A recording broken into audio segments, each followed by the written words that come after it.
21-asrda barcha ayol qizlarimiz, barcha insonlar kollagen haqida juda ham yaxshi bilasizlar. Kollagen bu tabiiy oqsil. Inson organizmi o'zi 20 yoshgacha oqsil ishlab chiqadi va 20 yoshdan keyin oqsil ishlashi 10% ga qoladi, 90% yo'q bo'ladi. Shuni hisobiga bizda 20+ dan qarish jarayoni boshlanadi. Nimaga? Chunki oqsil bu bizni aynan yoshligimizga javob beradigan organizmga eng kerakli bo'lgan modda. Va bizning organizmimiz tabiiy holatda oqsil ishlab chiqmagandan keyin biz nima qilishimiz kerak? Aynan qo'shimcha vitamin, oqsil iste'mol qilishimiz kerak. Bu kollagen oqsil degani, kollagenni hozirgi kunda millionta turi bor. Kelinglar aynan Evaprodu kollageni qaysi boshqa kollagenlardan nimasi bilan farq qiladi, shuni gaplashamiz.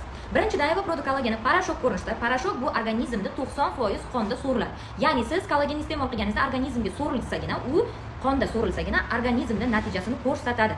Bizning kollagen aynan shunaqa va bizning kollagen nakopitelniy kollagen hisoblanadi. Kollagenimiz gidrolizlangan kollagen. Undan tashqari juda ko'p kollagenni siz icha olmaysiz. Sababi kollagen shunaqa nima deydi, ta'mi неприятный bo'ladi. Bizning kollagenni birinchi o'rinda siz maza qilib ko'nglingiz aynimasdan ichasiz, sababi oddiy napitkaga, fontana napitkasiga o'xshaydi. Undan tashqari juda ko'p kollagenlarni ichganingizda o'zi kollagen organizmga so'rilishiga yordam beruvchi vitamin C va gialuroniya muhim. Bizning kollagenni tarkibida birgalikda vitamin C, gialuroniya o'zi bilan. Bu degani siz kollagenimizga alohida vitamin C, gialuroniya olmaysiz.